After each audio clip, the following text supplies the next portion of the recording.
thinking.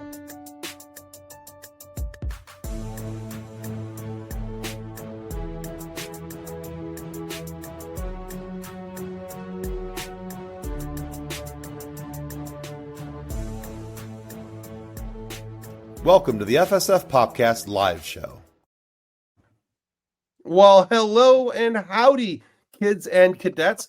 Welcome to the FSF PopCast. And if you didn't see it, John was already trolling us, even though we were perfectly on time. John, no, we were not late. Huzzah! You know, it happens. It really does. It does. It does happen. And I'm going to say this because the door is locked and I'm safely on the other side of it. Kathleen, you're wrong. Ha ha ha! Suck it, Trebek. Jesus. No. Better.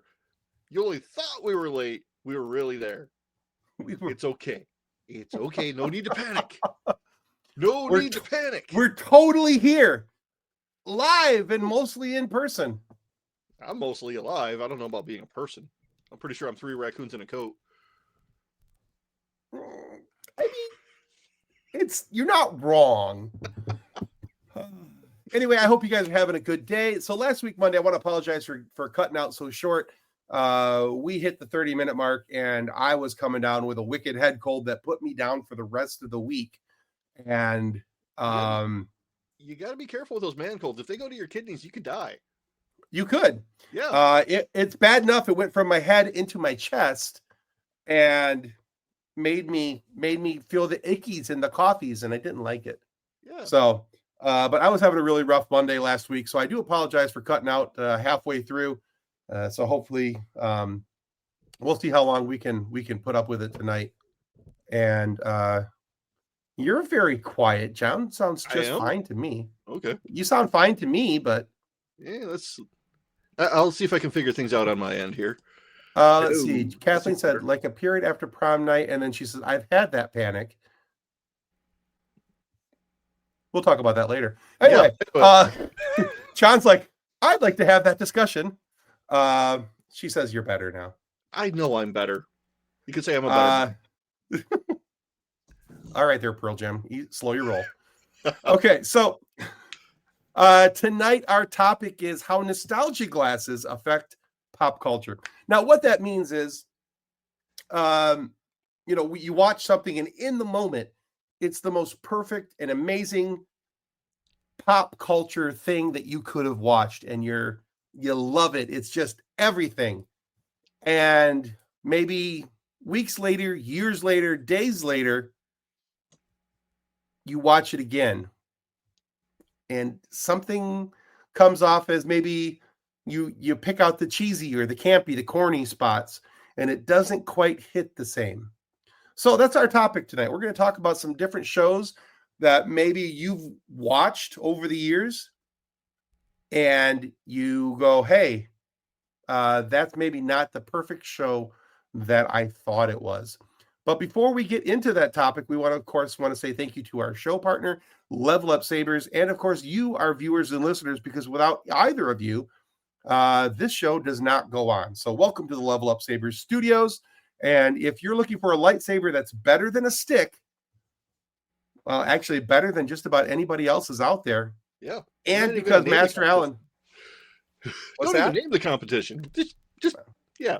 Yeah. This guy. You just want a guy who's not a grifter and wants to, and is an important part of the nerd community and actually builds the nerd community, then buy from Level Up Sabers, because by golly, by gosh, Master Allen is a super cool dude. And yeah, we're happy to support and promote Level Up Sabers. So again, right. How nostalgia glasses affect pop culture. That's going to be our topic tonight. Now, there is a video that caused us to want to do this topic. John found it on TikTok. He forwarded it to me, and I said, that's a great topic. We should talk about it. So I'm going to play you guys that video, and then we'll jump into the rest of the conversation. Now, everything that he's saying doesn't exactly apply to our conversation, but it's a good jumping off point, I think, and it kind of points us in the right direction. So for the next minute and a half or so, enjoy the TikTok stylings of whatever this guy's name is, because I can't remember what it is. Yezik, thank you. I'm a little tired, and I've already been drinking my happy juice. So with your cold meds, which is totally not recommended. Actually, I haven't had any cold meds since this morning, so I think I'm probably okay. You're fine. I'm probably okay. But after the show, I'm totally gonna have some cold meds, and then it'll mix with the beer, and we'll see how it goes. All right. So anyway, let me know. Let's see what Yazek has to say about this topic. Stranger Things is Stranger Things. Maybe it's just my FYP, but I've been seeing a lot of people really upset with the show for reasons that suggest they've never seen the show before. Which is weird because a lot of those videos start off like, hey guys, before we get started, I just want to make sure everybody knows that I have been a Stranger Things fan since before the show even existed. Nobody's a Stranger fan. Nobody's a bigger Stranger Things fan than me. And here's why the show sucks now. And then they say stuff like, the dialogue is cheesy. Hey, you ever seen it? It's about kids in the 80s fighting day monsters. The entire premise is cheesy. And that doesn't mean that it can't be fun or enjoyable, but to suggest that this is the first time we've ever experienced cheesy dialogue or bad acting in Stranger Things. What? Another common complaint I see is, they gotta give Jonathan a character again. Huh? Again? From my understanding, Jonathan's character has existed to be Will's older brother. And I guess you could argue that he's part of this weird pseudo-love triangle with Nancy and Steve, but that's it. Murray's character is deeper than Jonathan Byers, and he's been on the show like a portion of the time. Look, Stranger Things is Stranger Things. It's goofy. It's campy. It's cheesy. It's fun. It's not Breaking Bad. Personally, I think it's way more likely that we're all just very different people now. The show creators, the fans, the actors. I mean, it's been 10 years.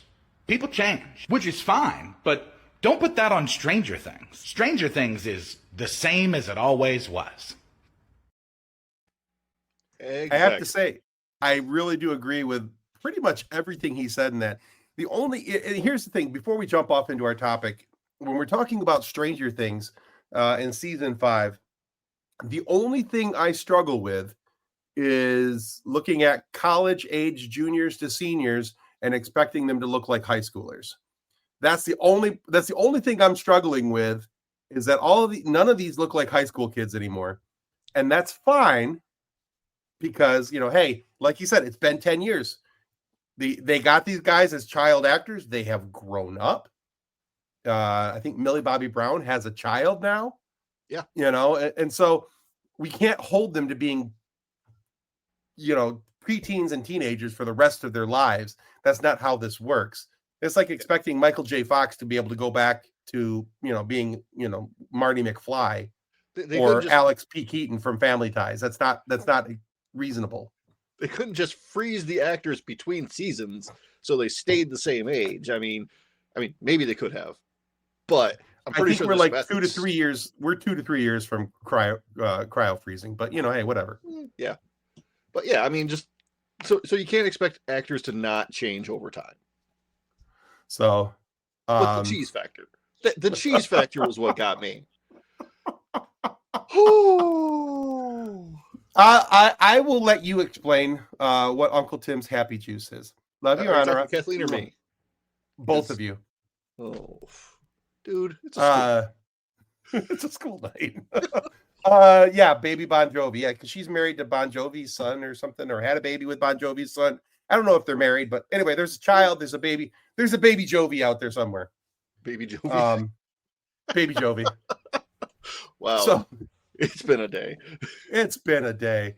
But I really got to thinking about this topic, and I started thinking about movies that And I went a different route than you did with this topic, okay. John, because I started thinking about shows and movies that I watched as a kid that scared the ever-living daylights out of me. Yeah.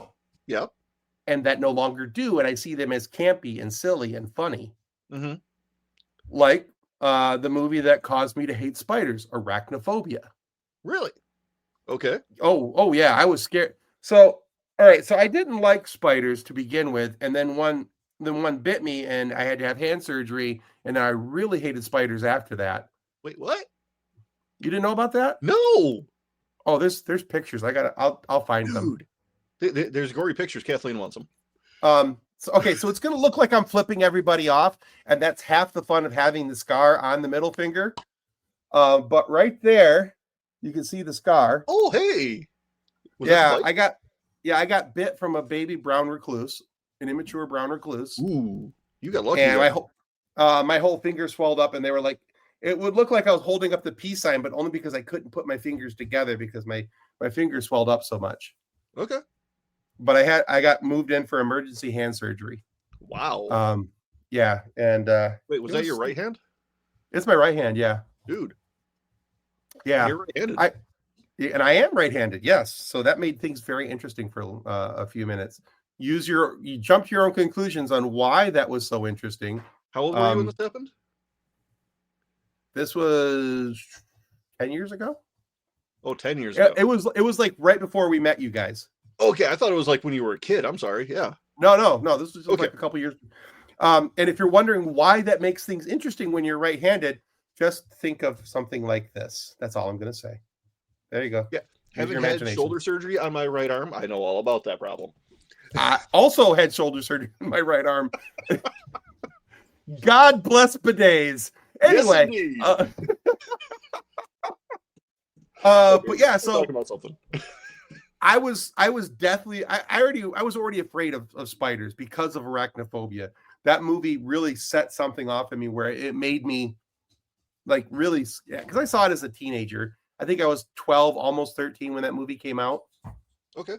In the 90s, and that movie scared the crap out of me. Really? Yeah. Yeah, but looking back at it now, I'm like, it's silly. Of course, that's not a real spider. Spiders don't get that big. Shut up. I don't want to know. Australia. That's all I'm going to say. Australia doesn't count. That's Satan's playground. All the things that could kill people, God sent there. Dude. People aren't supposed to be there. It's bad enough it was started off as a penal colony, and they were like, yeah, let's just send everything else off there that could die, that could kill somebody. Not just the people, but the animals and the insects too. They all look so yeah. But now when I watch Stranger Things, or not Stranger Things, but when I watch Arachnophobia, because I have seen it since then, it didn't affect me like it did before because I saw it as something that was cheesy. Okay.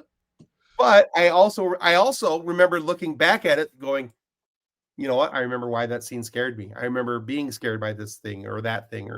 And I look at Jaws much the same way. Okay.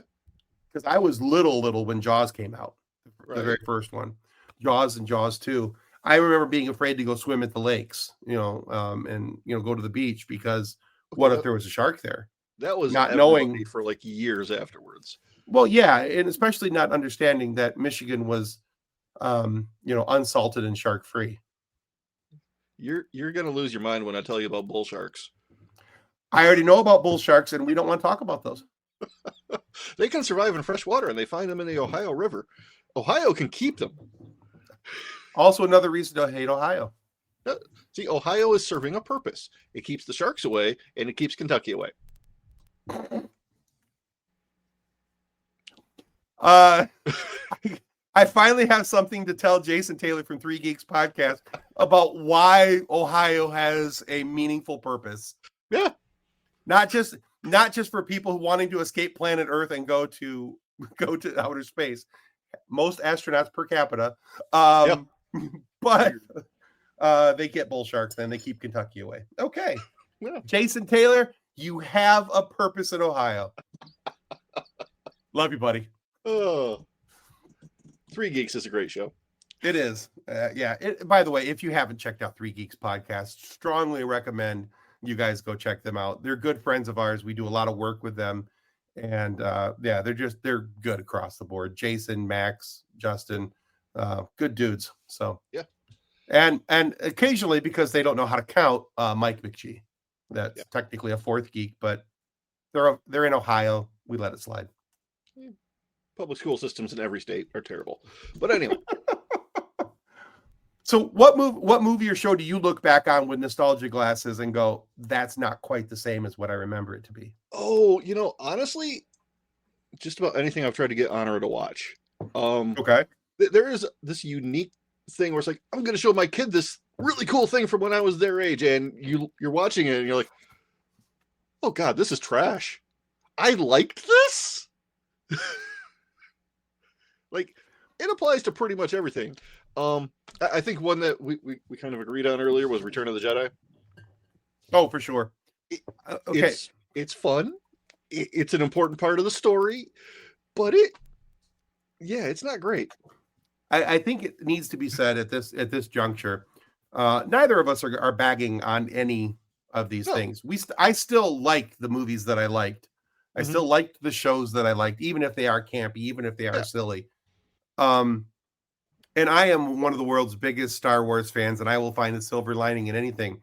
But I swear to God, if you can look at the original trilogy without rose-colored glasses on and see a perfect movie in any of those three, then you are definitely not wearing you're definitely wearing nostalgia glasses. Right. And like we were adults when the prequels came out.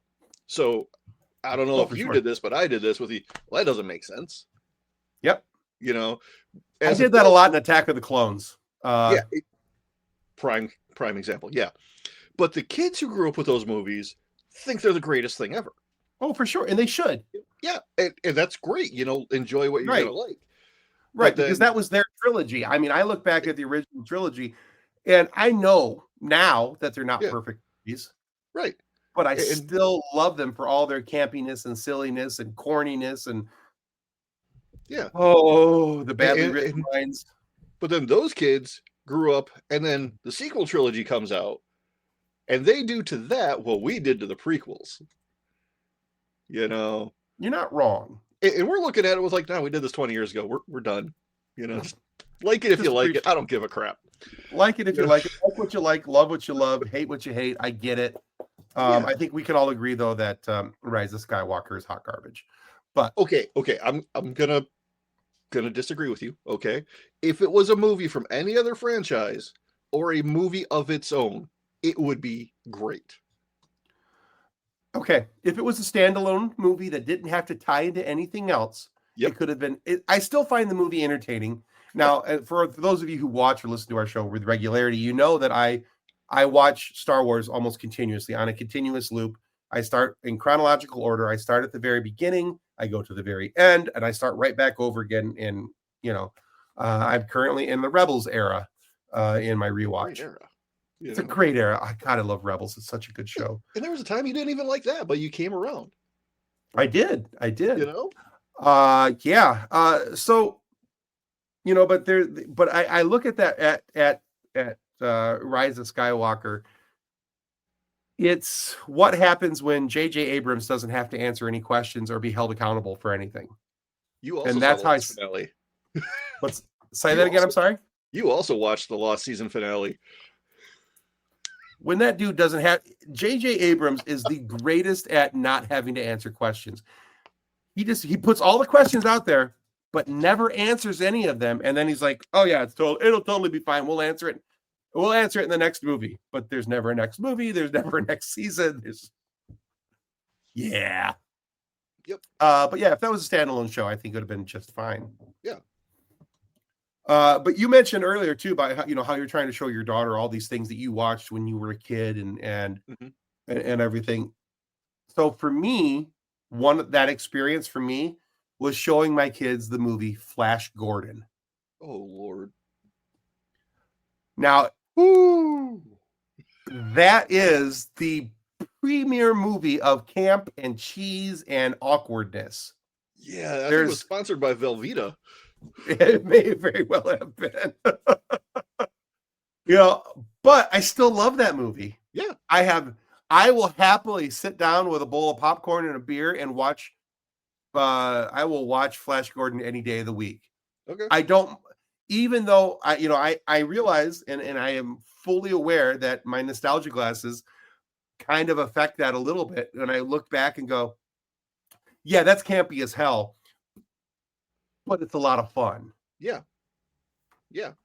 I mean, like just about any Vincent Price movie or movie like that from that era, we look at it now and it's okay, these are really cheesy effects. This is really, really cheesy acting. Mm-hmm. You know, it's like, yeah. But at the time, it was the best they had. You look back at Planet of the Apes. Whew. Good boy. Yeah. Good boy. Well, any back then, it was like the Charlton Heston monkeys were movie, so actually. lifelike.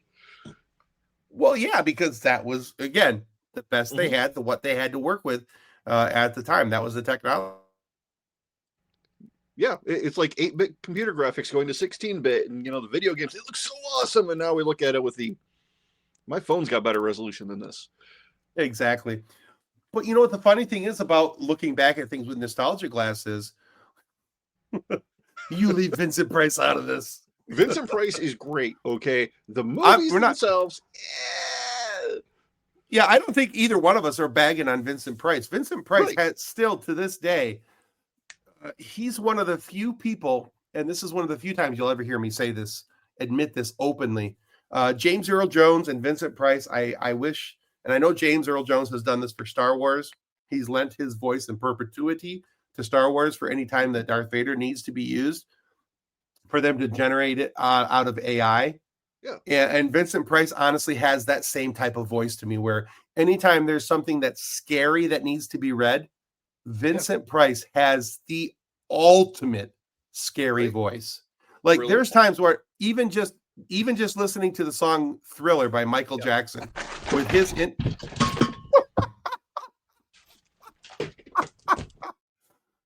we're going to ignore that John's in-home studio is just falling down around him.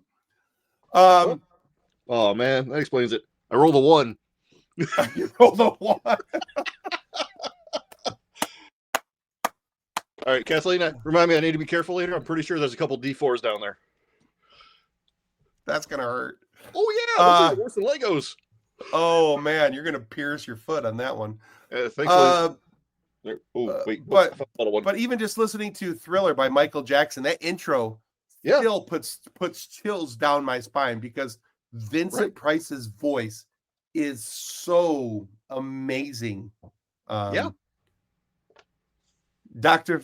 Phibes movies? Oh, honey. Is it Phibes or Phoebes? I don't know how to pronounce that one. Phibes. I thought so. Okay. Are two of my favorites. I did not dig him as much as you did, Kathleen, but that's fine. I'm not saying anything bad about him. It wasn't my speed. Yeah. Because also, there's the progress that's made, the stylistic differences in different eras of filmmaking, animation, music, whatever. Where at the time, we've already said, in the 80s, it was awesome. Those were the best effects, the best graphics. Now it's the, what is this? I can do this with, Microsoft Paint. They are right. Kathleen's, they are the cheesiest campy movies. Batman may challenge you on that one. Okay, wait. Batman from the 1960s. Okay, I thought you were going to say the 1990s. No, those still hold up pretty good. There's moments. Don't get me wrong. Joel Schumacher. Moments. I was referring to the Tim Burton movies. I like to ignore the Joel Schumacher movies. Those don't exist, in my opinion.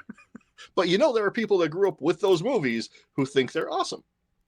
And to them, congratulations. I hope you enjoy it. Right. I love that you love those Batman movies. The only good thing about the Joel Schumacher era was I really did enjoy Val Kilmer as Batman. I loved Val Kilmer as Batman. And I liked Jim Carrey as the Riddler. Past that, I got nothing. Uma Thurman is Poison Ivy. Oh, yeah. No, Uma did actually. Okay. Uma did a really good job as Poison Ivy. I will give you that. Yeah. I will give you that. Plus, Uma Thurman. Anyway. Also, an excellent reason to watch The Producers with Matthew Broderick and Nathan Lane. Nathan Lane, yeah. Yeah. Okay. Yeah, I'll watch just about anything with Uma Thurman and I'm Producers. You got to watch it. I'm not saying. I'm just saying. Anyway, love you, honey. I'm not getting in trouble tonight. Well, I am hopeful that because my wife is across state visiting her parents, and my wife has some short-term memory loss issues that if she does hear this, it'll be gone, and no big deal by the time she comes home at the end of the week. So okay, it's documented on the internet. You shut your mouth, sir. But yeah, I mean, I look back at those, and I know that. Okay, so here's the thing. I have a really hard time with the Batman and Robin movie with George Clooney as Batman. I hated Arnold Schwarzenegger as Dr. Freeze. I mean, like, abhorred him as Dr. Freeze. That was rough. Okay, that is the ultimate of camp and cheese in his lines and everything that he said. And I hated it when I watched it. It wasn't that I was like years back, I go back and watch it and go, oh, this is horrible. I can't believe they allowed him to say those words. I hated it in the theater. Yeah. But I actually do enjoy the I can't remember the name of the Batman with Val Kilmer in it, but what that movie was called. But I know it's not Batman Returns, because that's the one with Forever. Danny DeVito as the Penguin, which is a very good movie. Batman Forever. There it is. Yes. But actually, I still enjoy that movie, and I will watch it from time to time. Yeah. But it got away. Joel Schumacher took it away from anything that was Batman feeling. I'm not a big Tim Burton fan, but I really thought he did a good job with the Batman, the dark and crimey vibes of what I thought Batman should be. And of course, then Christopher Nolan knocked it out of the box. So Christopher Nolan doesn't know how to mix audio is the problem. He also has a problem with lighting. Yeah. But that's a whole other topic. But for Batman, it kind of worked. For everything to be dark and hard to see. To a point. But he does it in all the rest of his movies, too. That's the part of the problem. It's not just the Batman movies. Yeah. That's a whole different topic for a whole nother time. We have a topic? What? No. The squirrels in the trench coat are just taking over, and we're just rambling at this point. We've got squirrels. I just had raccoons. Anyway. Apparently, raccoon is delicious, according to a lot of people. And that's why we have in trouble. And that's why we have Ohio to protect us from Kentucky. Yeah. Anyway, nostalgia glasses. Like, I don't know. Like what's a movie or show that you look back at and through nostalgia glasses you remember it as being so good, but when you look back at it you go, because I could think of a couple television shows as well. So going back to me being rather young, because my comparison is to a 7-year-old these days. That's fair. Transformers. Oh yeah. G.I. Joe. Okay, so we're talking about the animated versions, right? Not the movie versions, or even the movie versions. That's a different thing. I'll get to that in a second. But that was like the Transformers movie in 1986. Mm-hmm. Okay, Kathleen just mentioned Gargoyles. You haven't watched it. You can't talk. Anyway. Are you talking about me? No, Kathleen. Oh, I'm like, wait a second. I watched Gargoyles. Right? But if we go back and watch it now, it's like, what's this? It's very gargoyle-y. Let's just put it that way. It's gargoyle-y. Right. Or like trying to get my daughter to watch 80s and 90s era Disney movies. When she's used to Frozen and Moana, she's looking at it with why'd they do it that way? The music's not as good to her. Okay. I'm not saying anything, right? Because she has a different generational expectation. But to Kathleen, those are still like the be all end all of. Oh, for sure. Yeah. You tell Honora we're going to sing Little Mermaid together. That's just the way that works. Oh, there will be video, I promise. I promise. Well, I better freshen up on that then if that's going to be video involved. Okay. The sing-along versions should be on Disney Plus. I will double check that for sure. But Bonkers. What is Bonkers? It was early to mid 90s animated show about a cartoon creature who joins the police force. That one I don't recall. It was like the Disney afternoon Under the sea. Under the sea. You like it better down when it's better. Take it from me. Anyway.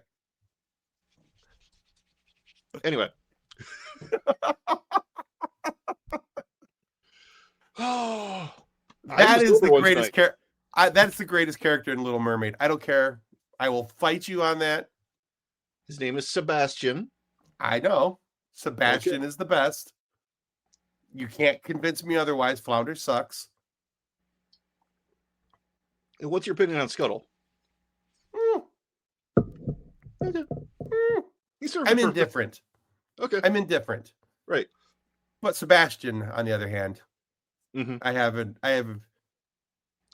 endearment to Sebastian, and only because for years I have sang it just as Kathleen put it on the screen here as Under the Sea. But anyway, it's not fair that you know all the keywords that will unlock my ADHD. That's not fair. You know the secrets to my sleeper cell. So when random words show up in conversation, do you have like song lyrics pop into your head? Yes. Okay. But yours probably makes sense. No, and it's horrifying. It's actually a game I play with Kathleen's family where I will use words and phrases from songs just to see if I can make any of them start singing, which is great at family dinner. You know when this becomes rough? Is when I'm at work. Okay. And I'm sitting at my desk and we have a customer come in and they are just talking and they say something off the cuff. And my ADHD brain, I'll be sitting there typing. I'll be like, what's that? Okay, I can sing that song. Yeah. And that may or not happened today. So I'm just saying. We have somebody at work who does the same thing, and she will randomly start singing songs. And every once in a while, I just have to look at her and be, let's say her name is Karen. Let's say her name's Karen, just for fun, for Kathleen's entertainment. I'll look at her and be like, hey, Karen, who sings that song? And she'll tell me the name of the artist. I'm like, can we keep it that way? When anybody at work asks me, hey, who sings that song? My immediate response is me. I sing this song because I know where they're going with that. Yep. Karen needs to learn that response. Yeah, Karen needs. Kathleen says, and yet Tim doesn't like musical. Obviously, he has to just accept it that he's in one. This is how we lose friendship, Kathleen. Just want to say she's that. Not wrong. Shush. Karen? I'm not confirming that. I'm just randomly using that name that you may have spelled correctly. Wait, so that person's name is spelled I-N? Potentially. In the event anybody from work is watching this, which I highly doubt, unless it's HR, because I may have mouthed off a little today. John's expecting to be fired within the next week. So I'm really not. So there's that. I'm in a 2-person department. She's the petty one. I'm the problem one. And we annoy everybody together. It's great. Well, you got to have that going for you. There's a story here, I feel. Yes, but Kathleen, if you want somebody to get a needle stick on the first try, you talk to her. Okay? I think we're going to have story time once we go off air. So anyway, yeah. Anyway, how's it going? So I was thinking of other shows that I looked back at with nostalgia glasses. Now, and maybe this for you might not hit, but this was a show that when I was a kid, hold on, Kathleen says she hurt my kid. Okay. Honor's arm was broken. This person said, "Oh, she's fine. She's using it," and like squeezed the arm where the break was. Honor proceeded to scream. Well, kids just don't like me. Yeah. Henceforth, protective mommy vibes. Got it. Yeah. Okay, I get it. That makes sense. Okay. But now when I was a kid, this was for me a must-watch show. I had to watch this show. Absolutely loved it. And that's the show Knight Rider. Nobody hassles the Hoff. Nobody hassles the Hoff. That's right. Unfortunately, we didn't realize that you could hassle the Hoff until there was like the whole Baywatch thing. But they didn't show up until we were teenagers. I wonder why. Baywatch didn't show up until we were teenagers, and that was a much different show then. That was... It took me 3 seasons to realize Hasselhoff was in it. To use the quote from Firefly, I'll be in my bunk. I'm in trouble now. John Wass! You're in a lot of trouble. Anyway, but yeah, so when I was a kid, though, I had to watch Knight Rider. Yeah. I thought it was the coolest show. I mean, there's this talking car. Yeah. And your mommy's listening. You're in so much trouble. I blame my stepdad. Which one? For everything. And I hear the laughing from the other end of the house. We're good. We're good. You didn't answer my question, though. What? Which one? Which what? Stepdad. I only had one. Technically. Exactly. That's not a topic for this show, okay? Again, my mom's watching. Hi, John's mom. Anyway, this is why you can only come over when she's out of town. Well, yeah, because otherwise I got to duck because something's gonna get thrown at me. But seriously, this is a big target. It's kind of big. I got a big head, little arms. I don't know how well this plan was thought out. Anyway, but I always had to watch Knight Rider. And I found years later going back and watching Knight Rider, I'm like, oh, that's bullcrap. That would never work. Right. Oh, that's bullcrap. That would never work. That's awful. How did they get this on air? Right. It's such an awful show. Going back and watching it. The same probably applies to the Dukes of Hazzard. It does, unfortunately. It also applies to the show Airwolf. I don't remember if you remember that show. Yeah, Airwolf was great. I loved when Airwolf. I was a kid. Yeah. When I was a kid. Not so much anymore. Right. There's parts about that show that still hold up. Mm-hmm. I think I would actually, that's one of those shows that I wish they would reboot. I mean, Jan Michael Vincent was a good actor for his time, and he played the role well. Yeah. For that show.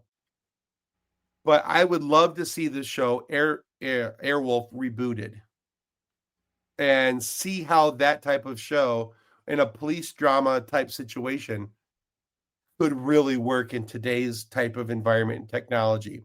Because a lot of things that they were doing back then were things that were not possible in the early to mid 80s. Right. They're more possible now. Maybe. Potentially. Yeah. In theory. Right. But yeah. Airwolf is definitely one of those shows, and maybe that's the topic for future shows, that what shows we would, from the 80s that we would love to see rebooted. Because there's a number of them out there that I think are deserving of a reboot, and that would be really fun as a TV show. Like recently we had the show Fall Guy. They tried to do it as a movie, and that left a lot to be desired, in my opinion. Yeah. From what I love the Fall Guy as a show. I sort of remember it, yeah. It may have something to do with Heather Thomas. And if you don't know who Heather Thomas is, there's Google for a good reason. Anyway, yeah. A little Timmy might have had a crush on Heather Thomas. Anyway. Okay. Fair enough. Yeah. That may have been the awakening of the Timifer. When Heather Thomas came on screen, I may have been like, well, hello there, Sally. How are we doing? Anyway. Was her character name Sally? No. Okay. I don't remember what her character name was. I'd have to look back, but I'm sure you won't mind. Anyway, yeah. And again, so there's that. Okay. There's totally that. All right. Okay, so let's start wrapping this topic up to a certain degree, because we've got some end topics to talk about. We do? Kathleen Was, no relation. Yeah, her maiden name was Thomas. So her maiden name is Thomas. Very funny, Kathleen. I appreciate the humor. Although, Kathleen, are we sure? Are we sure? No, nobody is sure. Okay. That's like if I hear the last. Okay, so for those of you who don't know, I'm not going to put everybody else's tea out there, but for me, by birth, my last name is Riley, and my stepfather adopted me when I was 13, and I don't like to use the word stepfather because he's my father. He's my dad. He's the man who raised me, and so that's why I had the last name Bicycle. And he's a really What's that? He's a really great guy. I mean, he is. Like Satan for putting up with you as a teenager. Dude, he had his work cut out for him. That's for sure. That man's a saint in my book. Anyway, long story short, because of my natural father's tendencies to try to repopulate the earth not single-handedly, but you know where I'm going with this. Anytime I hear the last name Riley, I'm like, we're probably related. Anyway, so it's out there. Kathleen, I'm adorable. You really are, babe. You're my favorite of all people. And I'm glad that you're John's favorite. So in all of time and space, you're my favorite, Kathleen. In all the multiverses.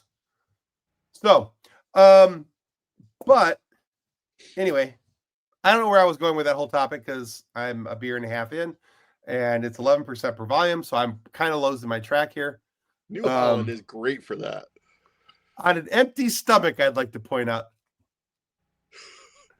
You are an interesting shade of pink. I feel, in the words of Monty Python's Holy Grail, which has held up and I don't feel as campy, and I still love viewing it through nostalgia glasses because it feels the same. I feel happy. Funk. Single-handedly, yes. Handedly, Kathleen. Handedly. Anyway, I think that there's a lot of things out there that when we look back at them with nostalgia glasses, you're able to pick them apart a little easier because now as you're looking back at them as an adult, you see things differently than you would have seen them as a child. Right. And you mentioned earlier the Transformers shows and movies. Mm-hmm. And I think that's probably one of the best examples, really, of that. Right. You could also apply it to music. I mean, the music we listened to when we were younger, we think is the greatest thing ever. Do not go back and read the lyrics of songs that you liked as a kid. Do not have your children listen to those without reading the lyrics first. Otherwise, you end up in situations like Kathleen does with the "Mom, what's that mean?" from the backseat. I got an education on a song the other day, not the one that we talked about pre-show tonight, because I'm still calling bullcrap on that one. But I got an education on a song that was done by Aretha Franklin in the 80s, and I was like, "What?" Go back and look at the song Pink Cadillac. All I'm going to say. Nope. That song is forever ruined. Nope. I walked away from that song after hearing it again going, unclean, unclean. Let's see. Kathleen says, Timothy, that goes on the bad choices board. Referring to your choice of beverage this evening on an empty stomach. Yeah. Oh, it's definitely on the bad choices board. But it's easier as an adult to look back on some of these things and say, I can't believe that was ever popular. I can't believe that was this, it was that, it was whatever. I think with nostalgia glasses, we look back at things and we keep them in that frame of reference, depending on how we choose to look at them. Yeah. So we brought up the topic of Star Wars earlier, so I'll reference back to that. I can look back at them when nostalgia glass is clearly on and say, I don't have a problem with it where they're at. Right. Because I know and I accept the fact that it is what it is, that it is going to be campy at spots. And especially when we're talking about, and we go from the original trilogy to the prequel trilogy, where George Lucas was somehow allowed to write all the dialogue, which is always a bad idea, kids. George Lucas should never be allowed anywhere near dialogue. He's an idea man. Yeah. He has great ideas, fantastic ideas, the best ideas. Horrible at dialogue. Yep. And I will use Attack of the Clones as my example. But I can look back at those movies and know that there's holes in the plots, that there's holes in the dialogue, and that some of the things that they said in those movies just don't make sense, but still enjoy them. Yeah. And that is a perfect example right there. Kathleen says, "Are you an angel?" Yeah. Woo! Yeah. Yeah. Although, when you think about Anakin going from being a slave with no free will to being stuck in a temple with, Obi-Wan and being drugged around on missions, he doesn't have people skills. Of course, that was his idea of flirting in Attack of the Clones. Anybody who's ever been a cringy teenage boy, Tim. I was awesome. I don't know what you're talking about. Of course, that awesomeness lived right inside of here, but it wasn't existent anywhere else. But right, yeah. Yeah, I mean, you can kind of see it, and especially if you run his dialogue through like a Darth Vader voice changer, it starts making a little more sense. He's trying to use the James Earl Jones cadence. Yeah. Oh, I have never done that, and now I want to. Yeah, do it. Or you can find YouTube videos of it. It's actually pretty convincing as to why Anakin's dialogue was delivered as it was in Attack of the Clones. Oh, that's awful. Yeah. And somehow interesting all at the same time. Yeah. It's kind of like a car crash, on the highway. You got to slow down and pull over. Right. You got to look. Yeah. You got to look. You got to see what's going on. Or when, there's 4 cop cars in your neighbor's driveway, you just got to look and find out what's happening. Well, if that's happening, you get the popcorn because that's just fun. That's when we turn on the outside security cameras and just watch. Exactly. You got to record that because there might be some cool crap happening. But yeah. I'm saying it could be a thing. So I guess what I'm getting at with all of the things that we've talked about tonight, the mindless meanderings, because there has been some of that. Where? Exactly. But I think if you're willing to look back at nostalgia glasses at anything that you watched as a kid, you have to look at it in the premise of which it was written, at the time period it was written, and the way that you viewed it originally. I think if you try to look at through the glasses that you currently have, the vision that you currently have, I have bifocals. there is that. Me too, but that's not the point. I think that changes your perspective on things. So, I mean, you can look, I think another great example of this is the movie Starship Troopers, which isn't that old, but horribly campy, but still a fantastic movie. Right. I mean, it was campy by design. Correct. But it was ridiculously campy. Oh, for sure. And for any of those who are watching it going, well, it didn't take to the book, that was on purpose. So, just, Right. Yeah. Give it 5 years, Kathleen. Shut up. Anyway, I can't help it that John married, somebody that was, anyway, we'll talk about that later. So anyway, I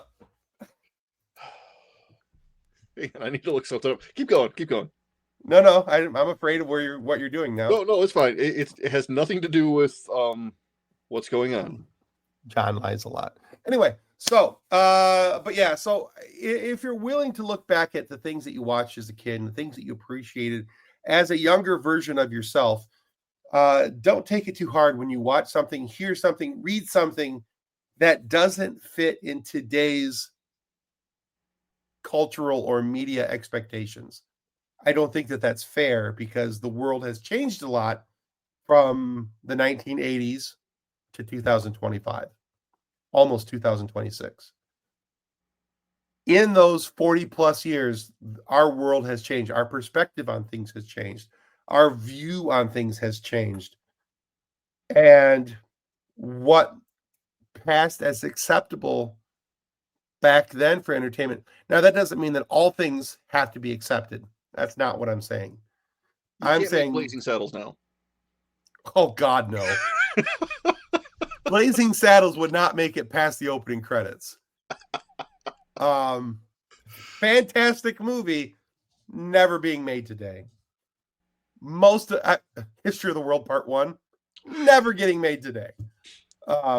Most of Mel Brooks movies that were any good were not getting made today. So now I'm curious about Spaceballs 2. I'm scared for Spaceballs 2. I really am.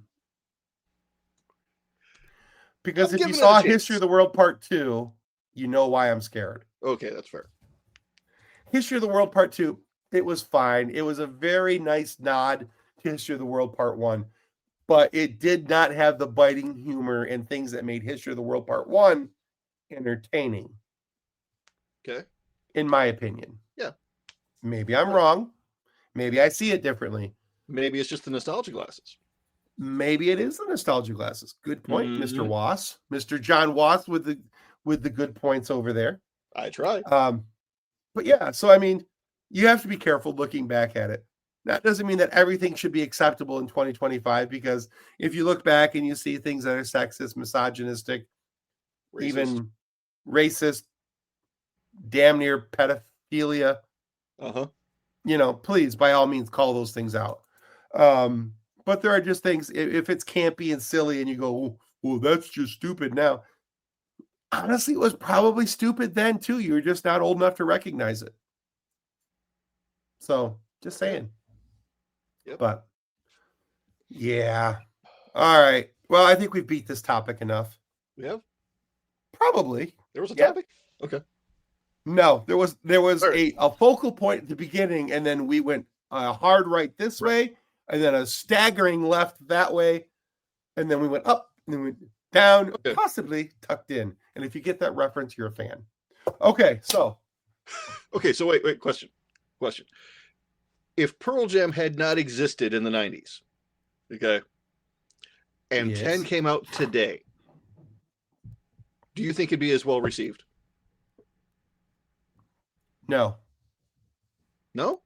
No, and the reason being, now there's a neo grunge movement that is happening, and I am here for it. There's a couple bands that I have found on TikTok recently, and I sent you the name of one of them earlier. It's a band called Zilch. I'm a big fan of those guys, and I am not staggering. I'm sitting down. We'll find out when I stand up. Shut up. Anyway, but caffeine. This is not caffeine.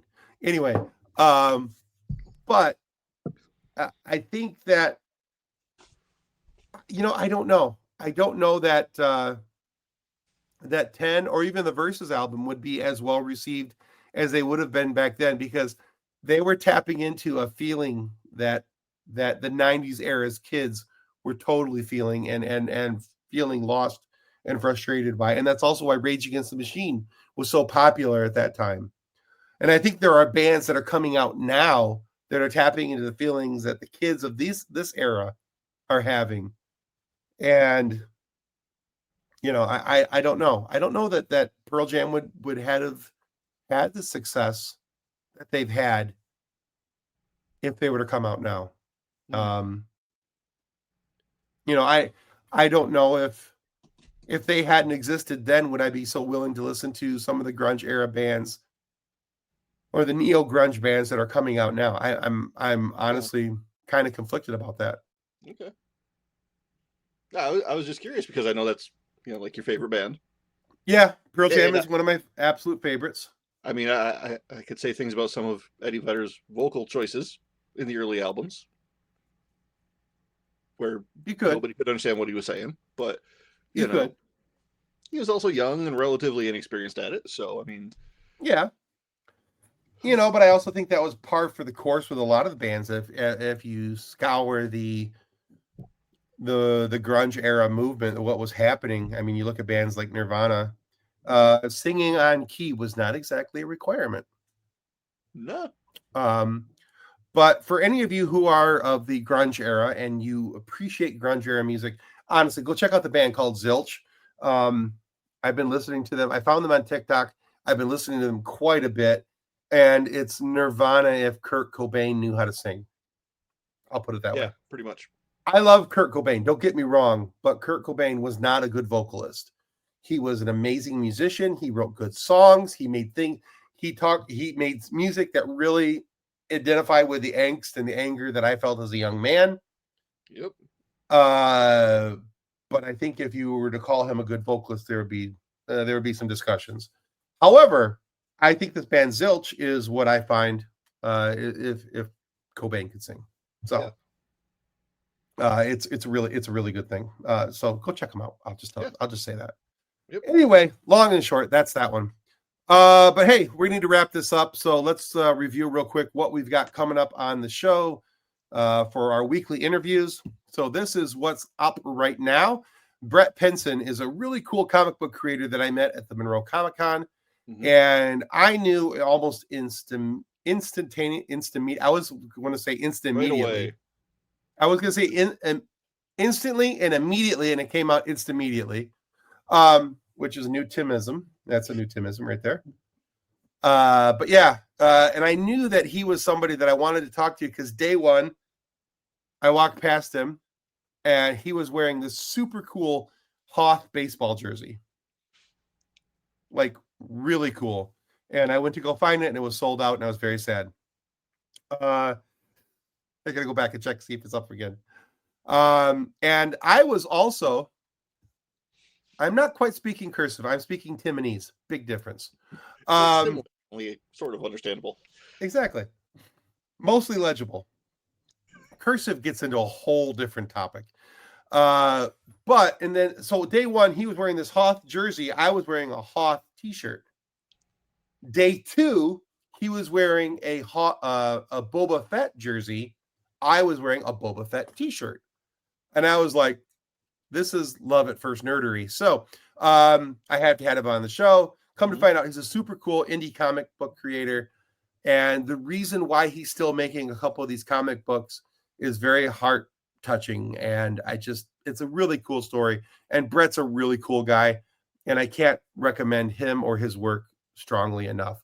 So go check out his comic book series called The Expendables, which has nothing to do with the Sylvester Stallone movies that Sylvester Stallone may or may not have stole the name of.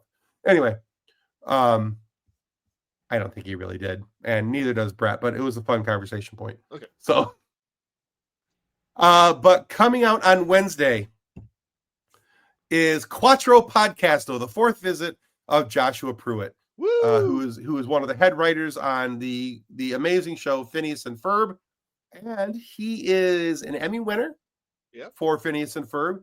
Not to mention, he's also a New York Times best-selling author. And we talked a lot about his new book. You can see it there, just right to the right of his picture, called Euro and the Argonauts, the best book about a kid named after a sandwich. It is phenomenal. It's a wonderful young adult adventure. And the way he described it is basically, imagine a kid being a big fan of the Avengers and then meeting them all and just discovering they're all jerks. That's basically the premise of the book. And it's a lot of fun because it's set in ancient Greece, and it deals a lot with Greek mythology, and it's just an awful lot of fun. Now, he is also the only person to have ever written for Mystery Science Theater 3000 and Doctor Who, which is kind of a big thing. Yeah. They usually don't let Americans write for anything Doctor Who. Right. And Joshua Pruitt has written not only one story, but he's working on his third for Doctor Who. Dude. So, yeah. So Josh has got some really, really, really, really cool stuff coming up. And I can't recommend this interview enough. I had such an amazing time talking with Josh. And so you guys are going to check that out. That comes out Wednesday morning. And Josh is going to have an amazing 2026. There's things that I can't talk about yet. I've been sworn to secrecy, and I am keeping that secret because I love Josh and I want him to come back for Cuatro Cinco, or no, Cinco Podcasto, or whatever the next one's going to be called. Because this is his the mouse. Exactly. And we definitely cannot anger the mouse. As a matter of fact, because of the mouse, there were some Phineas and Ferb topics we did not discuss because they wanted some of the Phineas and Ferb talk held back, because even though he's got a couple of Phineas and Ferb comic books coming out, we did talk about those. But we didn't talk a whole lot about the Phineas and Ferb show because there's things going on with the Phineas and Ferb show. I think that, and Josh didn't go into detail, and clearly because he couldn't. And I didn't press him on this because I respect that. It's like an NDA. I don't want to push the boundaries, and I want our guests to feel comfortable coming on the show. But Josh is a really cool dude, and his 2026 is going to be off the charts amazing. And just keep an eye on Josh Pruitt. His social handles is @ZombieTardis. You'll find him on YouTube with that. Not YouTube, rather, but Instagram and Blue Sky. You'll find him there. You're going to want to follow him @ZombieTardis. So check him out. Like TARDIS, like the Doctor Who TARDIS. So, but yeah. But that's pretty much it, folks. Cool. This was fun. I enjoyed it. Yeah. I like that you got a higher resolution image here for the ending. Right? I found a better picture of Buddy Jesus to use because the other one looked like it was taken off the reflection off a toaster. So, yep. It was pretty bad. I will admit that openly, that we needed a different Buddy Jesus. So I found a different Buddy Jesus. Yep. And I went with it. So, any concluding thoughts, John, or are we just out of here? I think I'm good for the night. I've got some shows to catch up on. Same. So, I need to finish watching Stranger Things season 5. Yeah. I'm only 2 episodes in, and the only problem, by the way, for all the people who are out there going, "Oh, this show's stupid now," and they went off course. The only problem I'm having with it is believing that they're high schoolers. Honestly, that's the only problem I'm having. Otherwise, the show is written I feel the same as it's ever been. Yeah. So it's the same team making all of it. The same writers, same directors, same actors. It's got the same vibe. Yeah, it's all the same. It's just you're 10 years older now. Exactly. And nostalgia glasses. Yeah. And if you're not following Yazik, I think his name was on TikTok. Yes, he's actually working on a new tabletop role-playing game called Florida Man. Because he lives in Florida, and all the Florida Man headlines, and it looks amazing. He's got a GoFundMe set up for it. That's on his TikTok. I love it. It looks interesting. I can only imagine. I'm kind of scared to get Ben to play it, but I think Ben would having lived in Florida, would have some really good thoughts. Yeah. On Florida Man. Yeah. So, on that note, kids and cadets, thank you for watching and or listening to the FSF PopCast. On behalf of John and I, may the force be with you as you continue to live long and prosper. Goodbye. Nanu. Copyright 2025 FSF PopCast. Reference any specific product or entity mentioned on this podcast does not constitute an endorsement or recommendation by FSF PopCast. The views expressed by guests are their own, and their appearance on the program does not imply an endorsement of them or any entity they represent. If you have any questions about this disclaimer, please contact us via email at info@fsfpopcast.com.